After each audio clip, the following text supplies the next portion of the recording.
terhormat Bapak Cagup nomor urut 1, wilayah perairan kita antara Papua Selatan dengan Australia dikenal sebagai dangkalan Sahul yang merupakan fishing ground terbesar.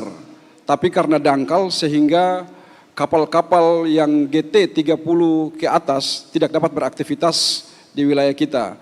Hanya kebanyakan kapal-kapal yang dengan GT 30 ke bawah yang beraktivitas. Bagaimana strategi Bapak apabila terpilih menjadi Gubernur Provinsi Papua Selatan untuk mengelola potensi sumber daya laut kita yang kaya dengan memaksimalkan kapal-kapal 30 GT ke bawah?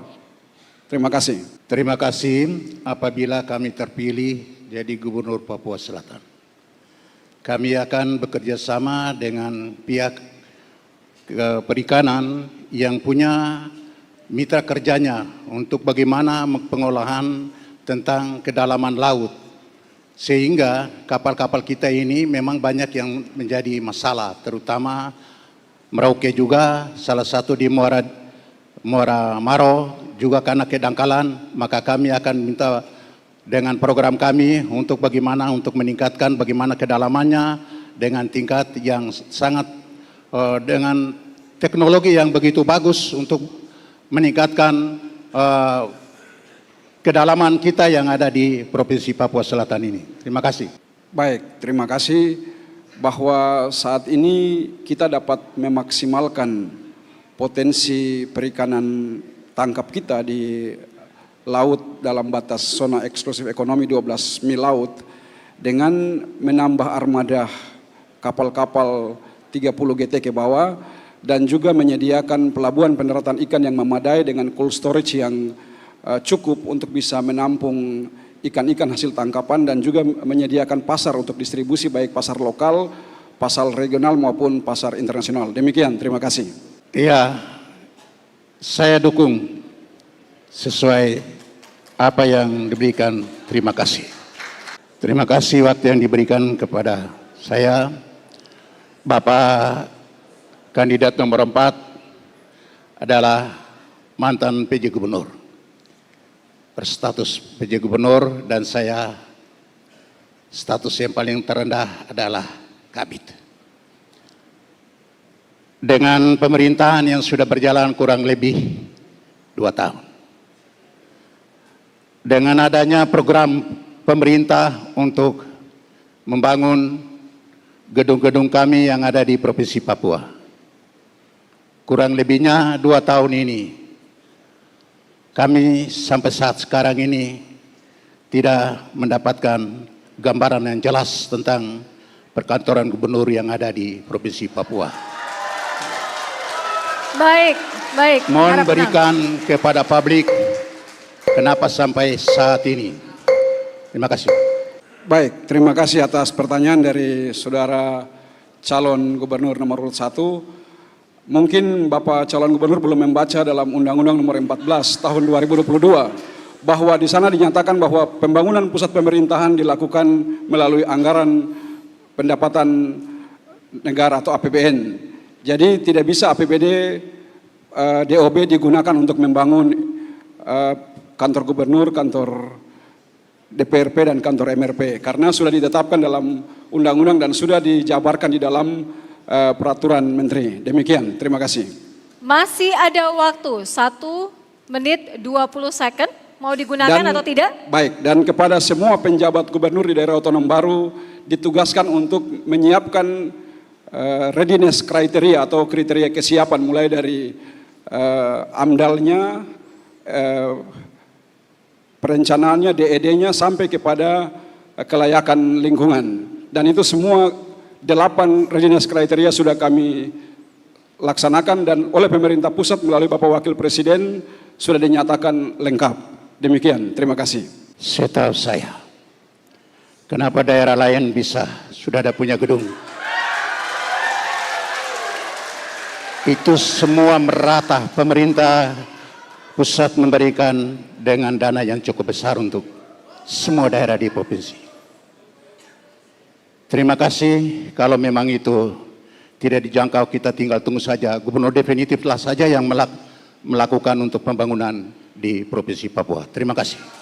Baik, dapat kami sampaikan pada kesempatan yang berbahagia ini bahwa Berdasarkan peraturan perundangan yang berlaku, maka 4 daerah otonom baru di tanah Papua sampai dengan saat ini belum membangun kantor gubernur, kantor DPR provinsi, kantor MRP, karena hanya menyiapkan readiness kriteria. Demikian, terima kasih. Terima kasih waktu yang diberikan kepada saya. Saya akan memberikan pertanyaan kepada saudaraku Romanus. Baik, Bapak. Silakan Bapak, waktu berjalan. Beliau ada saudara saya. Beliau ini adik saya. Ya, oke. Sektor perikanan menyumbangkan produksi domestik regional bruto sebesar 22,6%.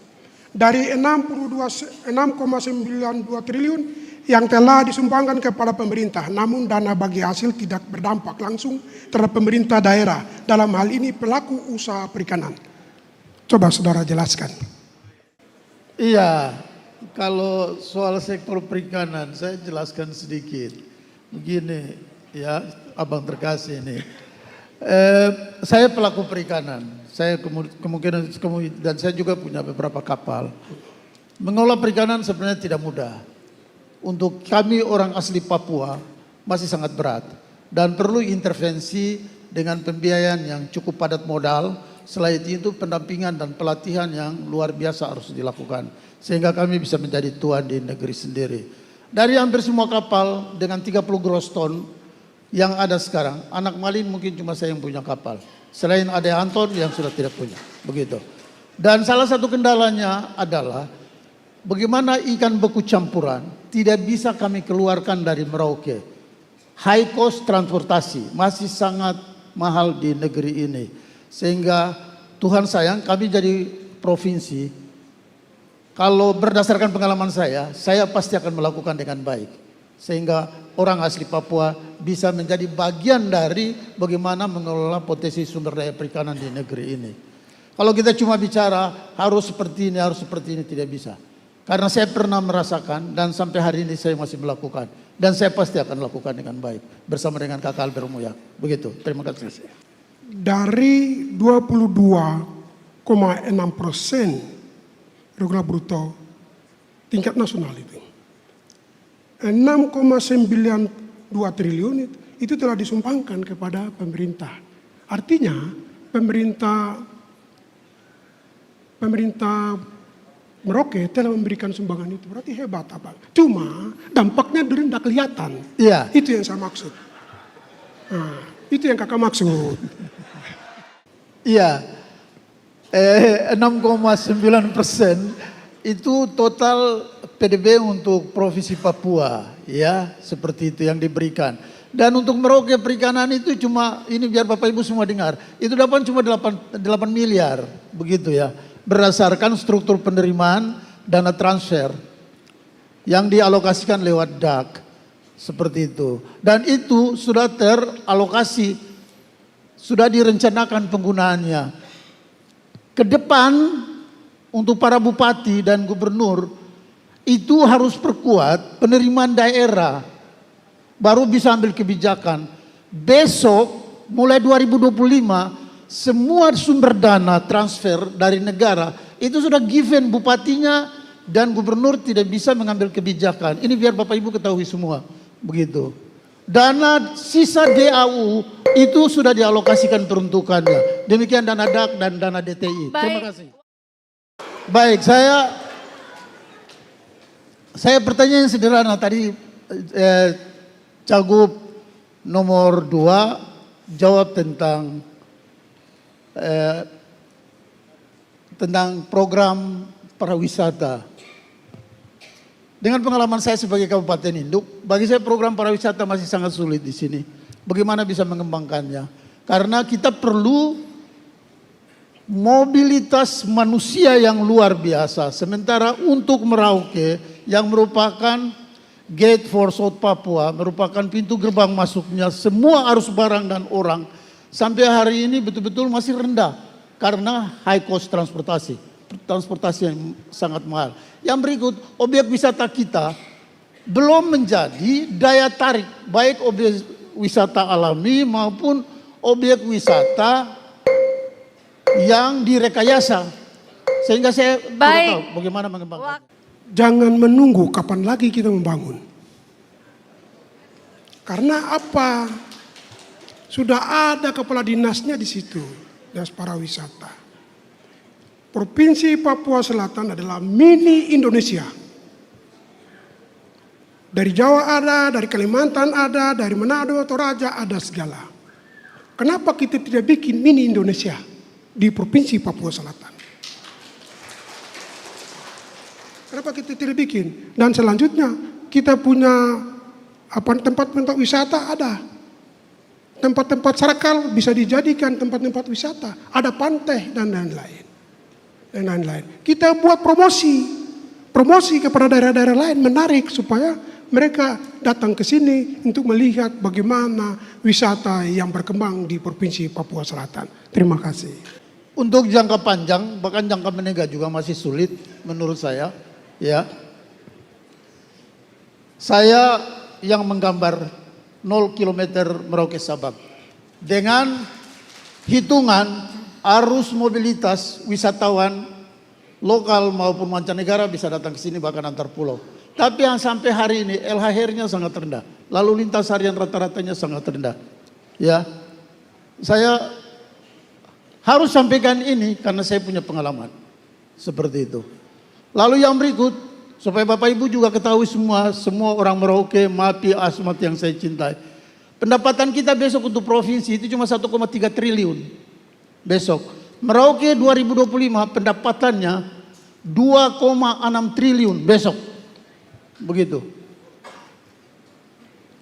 Sehingga dengan merilis beberapa program pariwisata, bagi saya harus dipikirkan baik-baik. Terima kasih. Program pariwisata tetap dilaksanakan karena ada anggarannya. Nomenklatur sudah jelas di situ, tidak bisa dipisah, tidak bisa dipindahkan. Kalau dipindahkan bertentangan dengan ketentuan. Makanya harus di situ SKPD harus mampu mempromosikan SKPD yang berkualitas, yang punya kemampuan untuk mempromosikan wisata daerah-daerah wisata di Provinsi Papua Selatan. Misalnya orang Jawa kita bikin joglo. Orang Toraja kita bikin, mereka punya tempat. Masing-masing ada, makanya kita cari tempat. Di situ pasti ekonomi juga terbangun di situ. Kalau ada acara-acara kebudayaan, acara-acara pemerintah atau daerah, kalau kita buat di situ, pasti ekonomi berkembang. Pasti ada orang yang jual di sana. Disitulah maksud dapat PAD dari situ. Saya kira itu. Terima kasih. Yang terhormat Bapak Cagup nomor urut 2, pertanyaannya adalah fungsi hutan secara umum ada 3, yaitu hutan konservasi, hutan lindung, dan hutan produksi. Hutan konservasi ini tugasnya melestarikan semua keanekaragaman hayati yang ada di dalam, dahulu ada, sekarang ada, dan waktu akan datang masih ada. Hutan lindung itu untuk menyangga kehidupan, dan hutan produksi ini bisa kita konversi jadi perkebunan, pertanian, permukiman, dan lain-lain. Bagaimana cara kita merubah status hutan konversi menjadi hutan produksi supaya bisa kita gunakan untuk aktivitas lain selain konservasi? Terima kasih waktu yang diberikan kepada saya, adekku Apollo yang saya hormati, saya banggakan. Hutan-hutan itu ada 7 macam sebenarnya. 7 macam hutan, jenis-jenis hutan. Tetapi yang sekarang lebih terkenal ada hutan produksi, konversi, dan hutan lindung. Hutan-hutan tersebut bisa digunakan untuk kepentingan umum, untuk kepentingan masyarakat umum. Tetapi kan ada prosedur. Prosedur karena berkaitan dengan instansi-instansi lain. Kalau untuk kepentingan umum, untuk kepentingan masyarakat bisa dilaksanakan. Kecuali hutan lindung mungkin tidak bisa digunakan. Selain itu dapat digunakan untuk kepentingan masyarakat umum. Terima kasih. Ya, jadi fungsi hutan dan fungsi ruang itu diatur di dalam Undang-Undang 26 tahun 2007 tentang penataan ruang. Jadi Salah satu diantaranya adalah tentang RT/RW atau rencana tata ruang wilayah, baik RT/RW nasional, provinsi maupun kabupaten dan kota. Nah, untuk merubahnya itu harus dilakukan berdasarkan peraturan daerah, karena Undang-Undang Penataan Ruang mendelegasikan kepada peraturan daerah. Kita di Provinsi Papua Selatan itu belum bisa merubah fungsi hutan karena kita belum memiliki DPR provinsi. Karena untuk mendapatkan peraturan daerah provinsi harus merupakan kesepakatan antara pemerintah provinsi dengan DPR provinsi. Jadi yang bisa melakukan perubahan status hutan adalah pemerintah kabupaten dan DPR kabupaten. Demikian, terima kasih. Tadi sudah jelas saya katakan, berkaitan dengan instansi-instansi lain. Kepentingan boleh untuk kepentingan umum, tapi di situ ada kepentingan instansi-instansi lain, maka dikoordinasikan dengan baik. Asalkan untuk kepentingan umum dapat digunakan.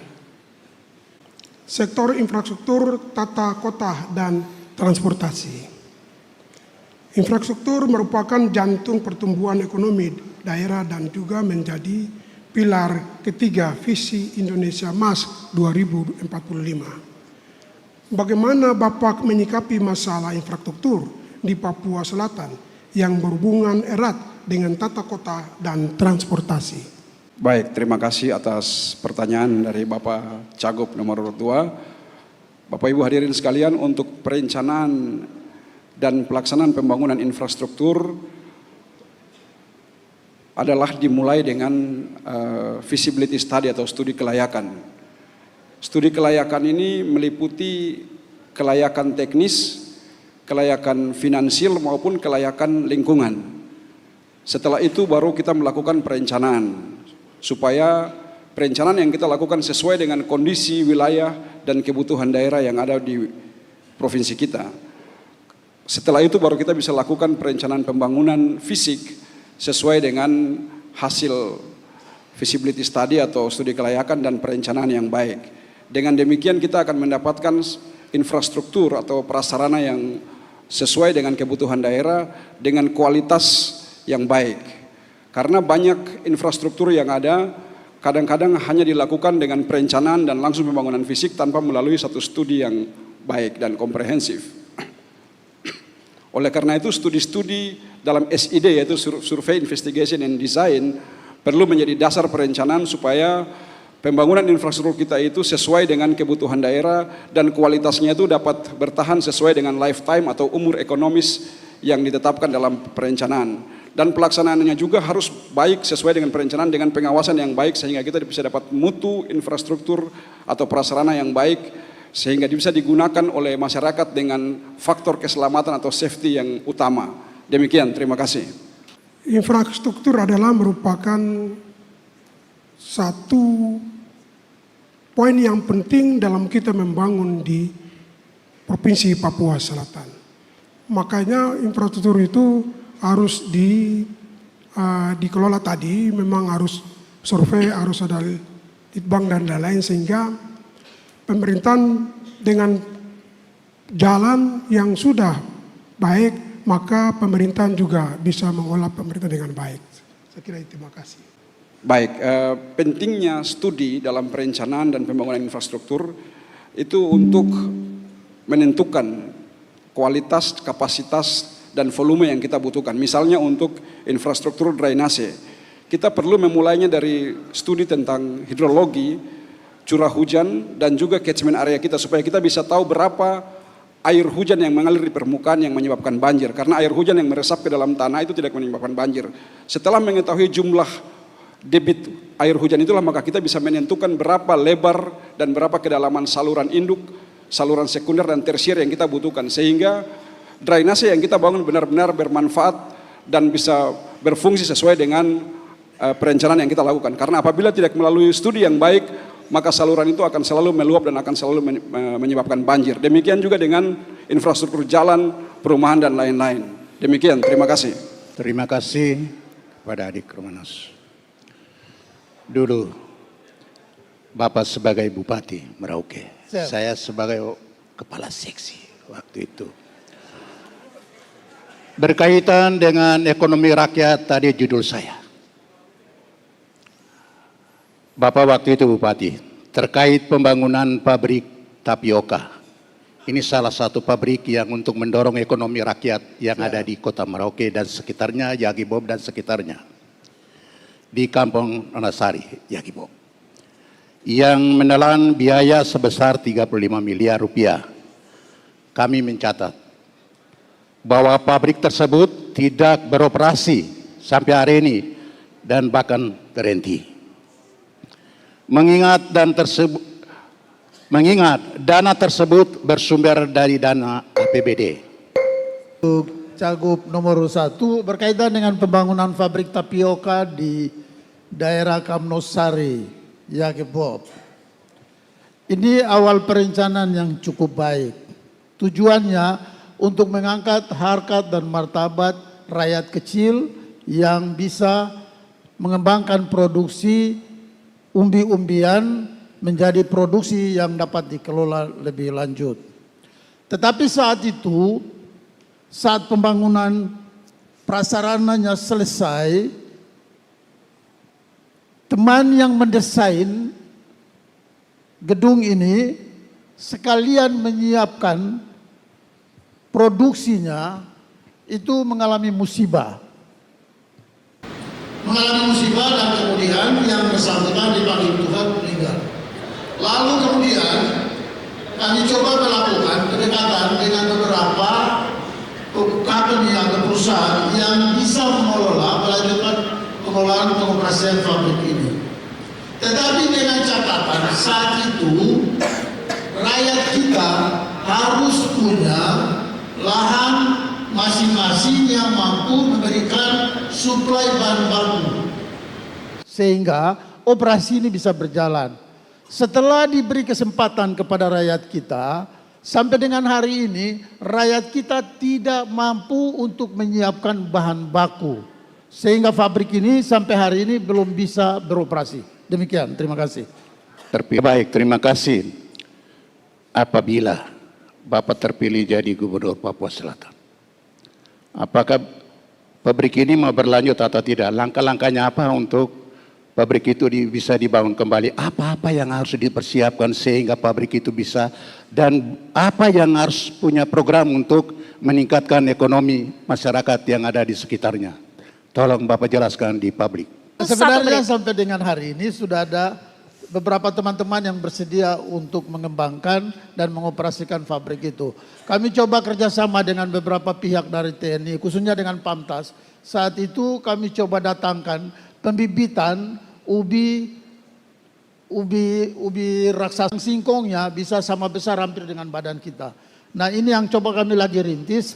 Saat saya dengan Bapak Albert Muyak menjadi gubernur, saya percaya karena ini merupakan fondasi dari kehidupan rakyat kita. Ini pasti kita akan lanjutkan untuk pengoperasian lebih lanjut. Terima kasih. Baik, terima kasih untuk Cagup nomor 1. Saya dengar presentasi tentang pertanian. Saya betul-betul sanksi dengan keseriusan kalau Bapak terpilih sebagai Gubernur Provinsi Papua Selatan. Ya, seperti itu.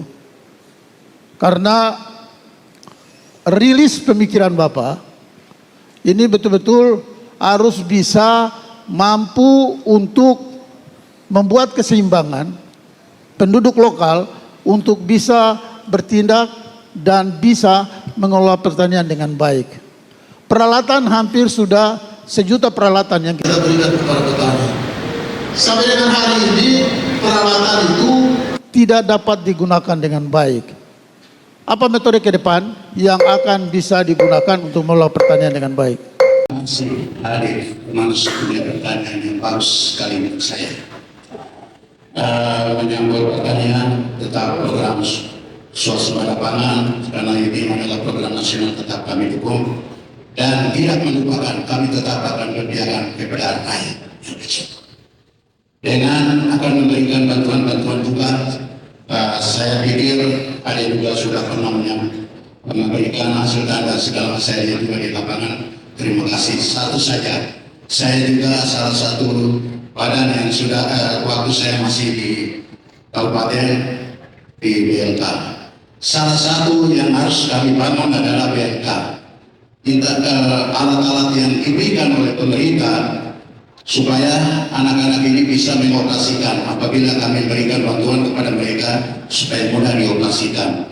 Mulai dari peralatan sampai dengan pertanian yang juga kami akan siapkan juga untuk para petani-petani lokal, terutama para regenerasi muda yang berminat di bidang pertanian. Kami juga akan dorong untuk bisa memberikan sumbangsi kepada masyarakat kita agar hasil dari pertanian ini bisa yang lebih baik lagi. Lewat BLK dan pelatihan khusus lagi apabila kami terpilih dari gubernur, kami juga akan membangun balai pelatihan untuk khusus untuk Provinsi Papua Selatan agar banyak masyarakat yang ada di kampung-kampung supaya bisa ditingkatkan, terutama ekonomi masyarakat yang kecil ini. Terima kasih. Iya, saya terima kasih atas tanggapan dari Cagup nomor 1, ya, Kakak Darius. Ya. Tahun ini Bapak Ibu sekalian, kami Kabupaten Merauke mendapat alokasi pembangunan dari Depnaker Trans, pembangunan balai besar, karena balai besar di Papua cuma ada 2, satu di Sorong dan tahun ini Merauke dapat 1, seperti itu.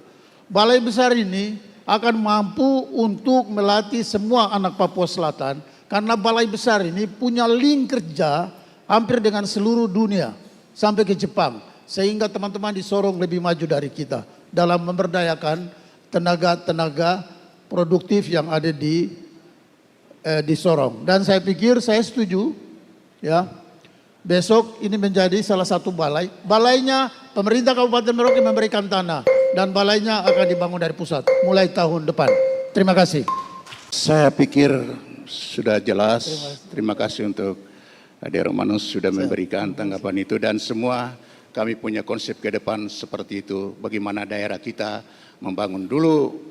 Beliau Bupati, sekarang provinsi kita sudah ada. Kami akan lebih meningkatkan lagi dari BLK yang terendah, kami akan kasih naik lagi 1 posleting untuk lebih bagus lagi untuk ke depan untuk kami punya anak-anak. Terima kasih. Terima kasih. Terima kasih waktu yang diberikan kepada saya, terhormat Kakak.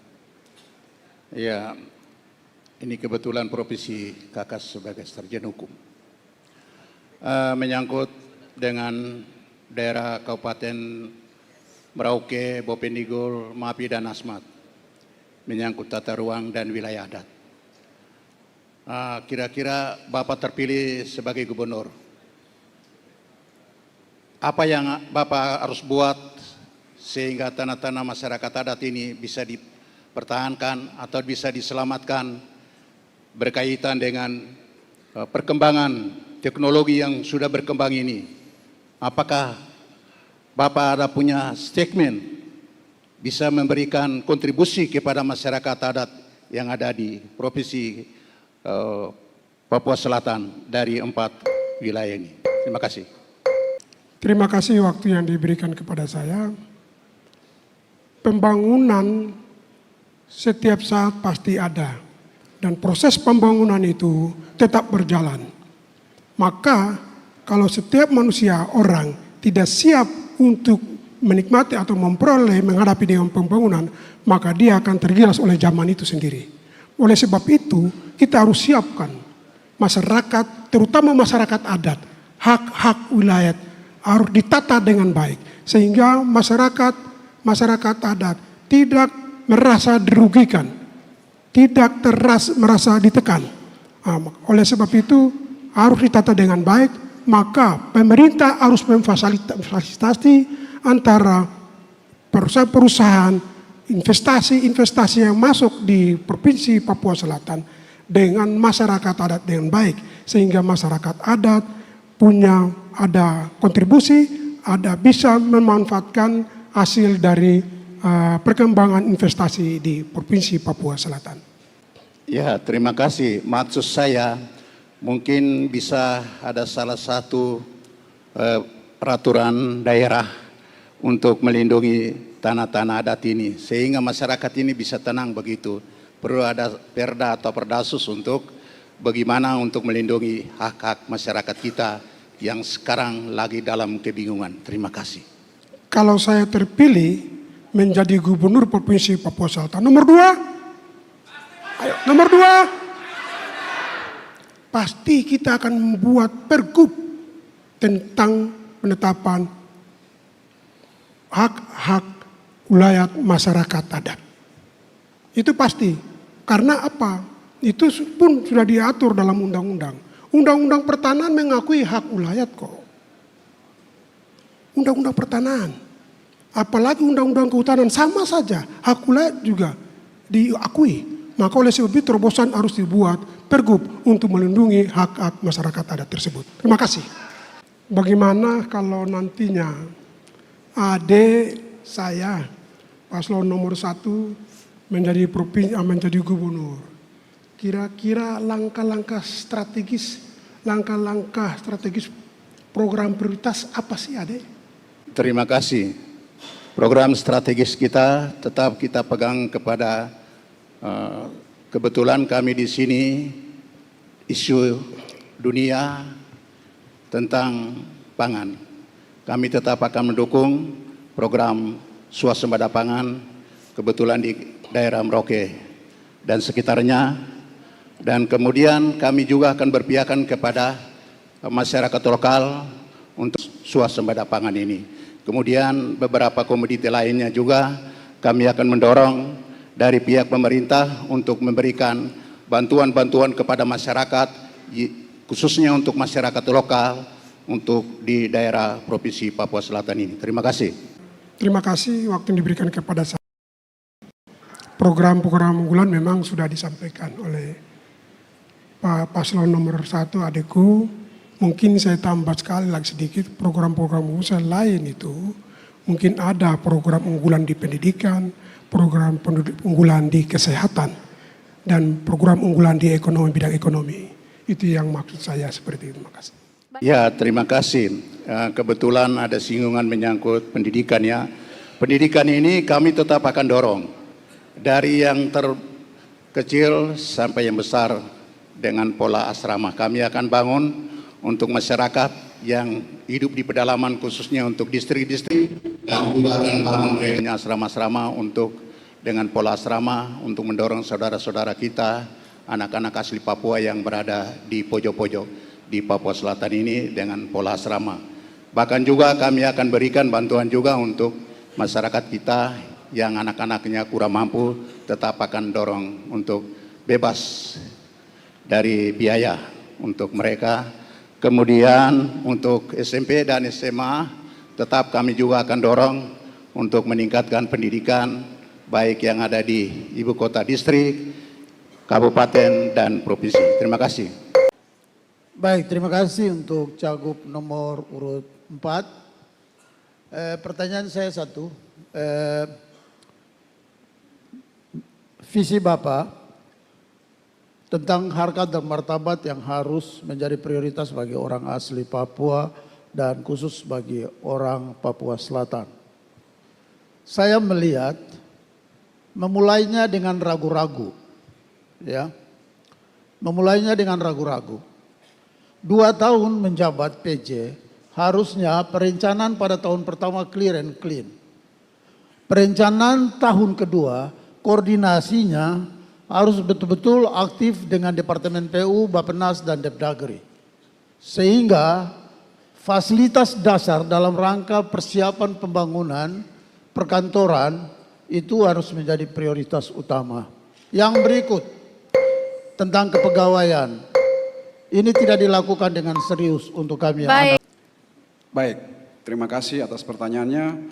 Bapak Ibu hadirin sekalian, bahwa penjabat gubernur diberi tugas untuk mempersiapkan.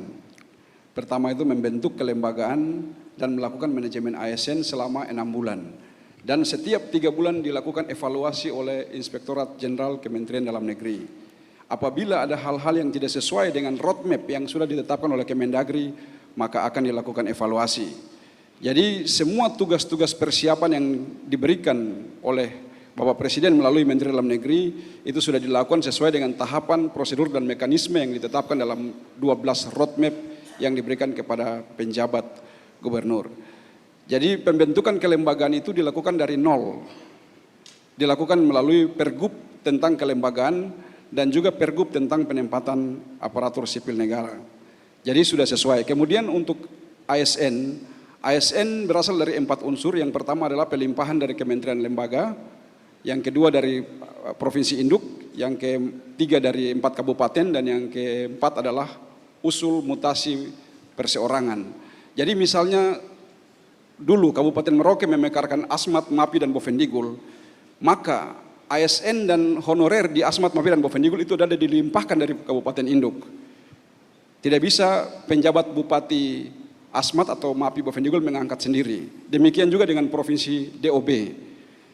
Jadi ASN yang ada di kita tuh maupun honorernya dilimpahkan dari Provinsi Induk dan honorernya. Jadi penjabat gubernur tidak bisa mengangkat. Karena itu sudah keputusan Bapak Menteri dan dilaksanakan di semua daerah otonom baru provinsi di tanah Papua. Apabila kita menolak penempatan itu, maka kita sama dengan menolak kebijakan negara dan menolak keputusan pemerintah pusat. Demikian, terima kasih. Ceritanya begini, ketika saya konsultasi dengan Pak Tito Karnavian, Mendagri, saya sampaikan kebijakan otonomi daerah baru di Papua, landasannya satu adalah politik.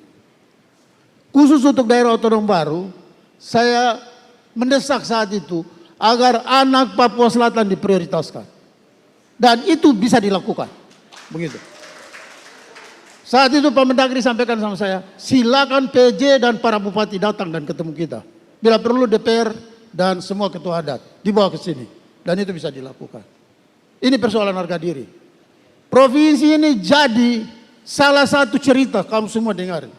Salah satu cerita itu, anak selatan ini tidak pernah jadi pejabat di Papua. Begitu. Ini salah satu cerita. Tadi ada Kakak John hadir di sini. Itu ceritanya. Bapak Tiniap, Bapak Rumpombo, ini semua alasan kita. Mau tidak mau harus jadi milik orang selatan. Begitu. Terima kasih bahwa penempatan ASN dan honorer hasil relokasi atau pelimpahan dari kementerian lembaga, dari provinsi induk, dari 4 kabupaten dalam cakupan wilayah Provinsi Papua Selatan sudah dilakukan sesuai dengan prosedur dan mekanisme peraturan perundang-undangan yang berlaku. Dan keempat DOB di tanah Papua melakukan hal yang sama sesuai dengan arahan Bapak Wakil Presiden melalui Bapak Menteri Dalam Negeri. Untuk Papua Pegunungan itu mendapatkan 300, Papua Tengah mendapatkan 500 dan Papua Selatan mendapatkan 100. Dan sebagai gantinya Papua Selatan diberi kuota 1000 kuota aparatur sipil negara melalui tes CPNS. Demikian, terima kasih. Terima kasih atas waktunya. Bapak Cagup nomor urut 3, pembangunan pendidikan yang kita laksanakan di wilayah Provinsi Papua Selatan sudah cukup baik. Kami melihat pembangunan sarana prasarana pendidikan sudah cukup memadai walaupun masih banyak yang harus kita tingkatkan. Demikian juga dengan tenaga pendidik maupun tenaga kependidikan yang cukup dalam kuantitas maupun kualitasnya. Namun sejak tahun 2004 sampai tahun 2024 kita sudah 4 kali mengganti kurikulum, yaitu kurikulum KBK, kurikulum berkompetensi, kurikulum tingkat satuan pendidikan atau KTSP, kurikulum 13 dan sekarang ini kurikulum Merdeka. Padahal kurikulum ini merupakan konten, substansi isi dari kualitas sumber daya lulusan kita. Menurut Bapak, apa perbedaan dari keempat kurikulum tersebut dan mana yang lebih baik yang cocok kita terapkan di Provinsi Papua Selatan? Terima kasih. Dasar perbedaan dari setiap kurikulum sebenarnya tergantung pada sistem dan aplikasi saja. Itu aja.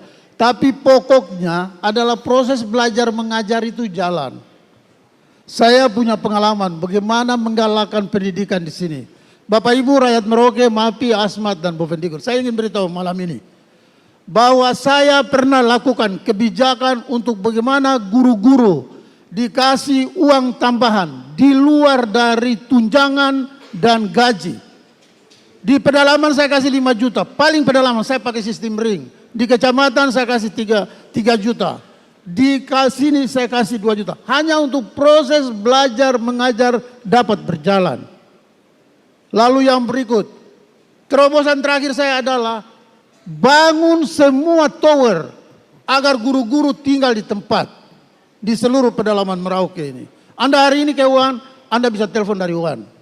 Anda hari ini ke Selil, Anda bisa telepon dari Selil. Anda hari ini ke Ngguti, Anda bisa telepon dari sana. Hanya untuk proses belajar mengajar jalan. Untuk perumahan, saya pernah lakukan kebijakan untuk para guru. Kalau Anda mau pensiun di kampung mana, saya bangun rumah di situ kepada Anda. Lewat program perumahan rakyat. Anda boleh ambil 1-2 unit. Kalau Anda mau pensiun situ. Kalau Anda pensiun di kota, perumahan yang akan saya bangun, Perkim di daerah perkotaan, Anda boleh ambil. Saya pernah lakukan itu. Tujuannya cuma satu, proses belajar mengajar berjalan aktif. Yang berikut, saya pernah lakukan terobosan di Merauke. 275 anak kelas 4 SD orang asli Papua di seluruh pedalaman Merauke. Saya kirim sekolah Eksata bersama Surya Institute dengan Profesor Surya. Hari ini kalau Anda ke Kaptel, Anda lihat ada dokter orang marin hidung panjang, itu hasil dari Romanus Baraka. Kalau ada pilot yang terbang dengan batik, itu hasil dari saya. Baik, terima kasih. Jadi kurikulum yang isinya adalah materi pembelajaran, media-media pembelajaran, dan metode-metode pembelajaran itu sangat menentukan kualitas dari lulusan kita. Jadi kalau materinya itu tidak sesuai dengan ilmu, pengetahuan, teknologi, dan keterampilan yang sesuai dengan perkembangan zaman saat ini, maka apapun yang kita ajarkan tidak akan relevan dengan kebutuhan kompetensi yang sesuai dengan kondisi saat ini. Oleh karena itu, kurikulum-kurikulum yang kita berikan itu harus kita evaluasi dan kita sesuaikan dengan kebutuhan dunia kerja pada saat ini. Kalau dunia kerja saat ini sudah berkembang, kita masih tetap dengan proses belajar mengajar yang sudah lampau, maka kualitas lulusan kita akan ketinggalan zaman dan akan kalah di pasar kerja. Demikian, terima kasih. Bapak Ibu, saya kasih tahu kamu semua, kurikulum itu mah kurikulum apa saja. Kamu semua ini produk dari guru-guru yang buta. Begitu. Yang penting itu guru ada di tempat tugas. Dia mengajar. Itu aja. Ya. Biar SD-nya sudah mau jatuh. Saya punya kakak Stefo, Hanwa Tubun. Dia baru pulang dari Yani rumah. Di sana SD sudah rubuh, do masih tinggal di gereja. Gereja sudah miring. Orang tidak butuh kurikulum modern di situ. Yang penting bisa belajar. Saya, Ade Apollo, kita ini tidak dengan kurikulum modern. Ade Apollo bisa jadi insinyur, begitu. Ya. Besok Romanus Muyak terpilih. Saya beritahu Anda sekalian malam ini. Anak asli Papua saya akan kirim ke Israel untuk sekolah. Begitu. Saya pasti akan kirim. Karena saya punya jam terbang kirim anak-anak Papua ke sekolah. Begitu. Terima kasih, Tuhan memberkati.